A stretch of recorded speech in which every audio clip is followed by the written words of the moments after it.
Here's my college football playoff rankings heading into week 13. At number 10, I have Penn State.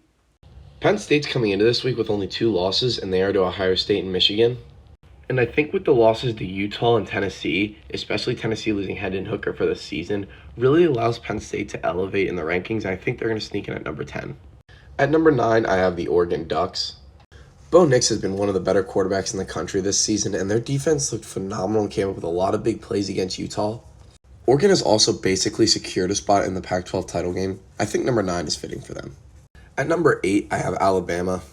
And listen, we all know Alabama is not going to the college football playoff or the SEC title game, but they are still a very, very good team, and they're going to probably win their New Year's Six bowl game. And it's crazy to think that a down year for Alabama is sitting at number 8 in the country. At number 7, I have Clemson, and I actually do think that there is a realistic scenario that puts Clemson in the college football playoff. That'll be in my video later talking about playoff scenarios, but number 7 is a great spot for Clemson right now, and they're in a prime position to potentially make a push for the playoff. At number 6, I have LSU. I never really thought that there would be a scenario where a 2-loss team is going to make a 14 playoff. But here we are. LSU just needs to take care of business, and their defense has looked great the last few weeks.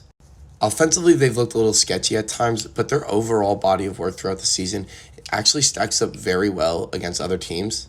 Really, the only thing holding them back right now is that they have to play Georgia and that second loss. But they are absolutely in contention to make the playoff. At number 5, I have USC. Caleb Williams is my Heisman frontrunner right now, and this offense looks just as good as any other offense in the country. And their defense made a lot of big plays to allow them to win that game, even though they gave up a ton of points. I do truly believe that USC controls their own destiny, and I'm very excited to see how they play the next few weeks against Notre Dame and potentially Oregon. But for now, they're just on the outside looking in.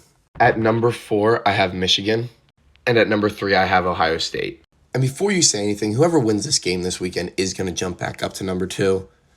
But TCU absolutely has a better resume than both of these teams. And both of these teams looked very, very shaky this weekend. But it's very simple for both of these teams. Win this weekend against the other one, and you're going to be number 2 in the playoff.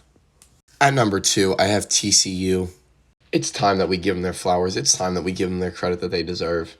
Max Duggan and this offense has looked very, very good this season. And their defense has been stepping up of late.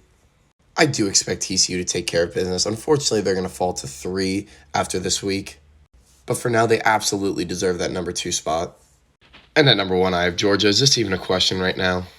Clearly the best team in the country. I know Kentucky gave them a little bit of a scare, but they really did control that game the whole time. They are clearly the number 1 team. Let me know what you would change.